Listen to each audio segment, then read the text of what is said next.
May pakain si Mayor, punta tayo. Tara na. Kung marami handa, pupunta ako. Pag konti, wag na.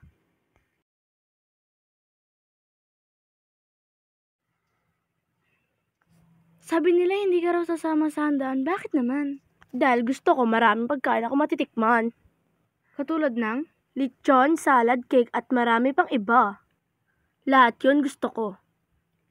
Walang budget para dun. O kahit tuyo pwede na.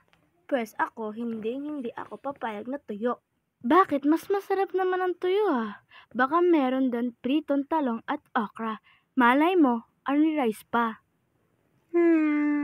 Maraming pupunta doon, kaya sumama ka na. Maraming pupunta doon, pero hindi ako sasama. Marami din mga maratis doon. Nalilipasan rin ang mga makatiang dila na walang nang binabantayan kung hindi buhay ng iba. Ako ayoko na maingay. Ako rin naman ayoko na maingay. Mas mainam pang sa loob ng bahay tahimik malay sa CCTV ng mga chismosa. Chismis doon, chismis dito. Ay nako, masisira lang ang beauty ko. Bakit ba ganyan? Nagliparan na sila sa mundo. Haching! Sabi rin pala sa anunsyo ni Mayor may ayudang pera para sa pupunta. Well, sana nga meron para may puhunan sa sugal ang mga tao. Masayang balita yan. Uso na kasi ang online gaming. Sugal ba yun? Correct. Si Mang Kanar nga talo sa online sabong, sinangla muna yung asawa, kapalit ng pera para makabawi. Hay, sugal nga naman. Kaya pala ang ingay niya, sumisigaw siya? Tama, sumisigaw siya sa pula. At alam mo ba, nang nanalo, hindi naman niya tinubos ang asawa niya. Andun pa rin, nakasangla pa rin kay Don Simon.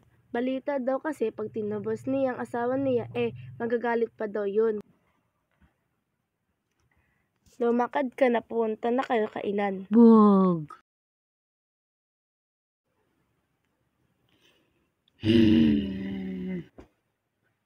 Tayo na.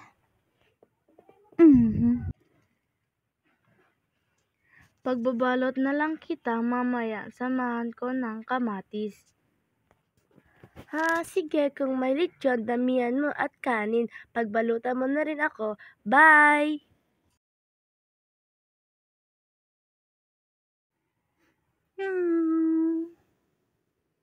Sana madami siya mabalot. Nabusog po ako sa pagkain.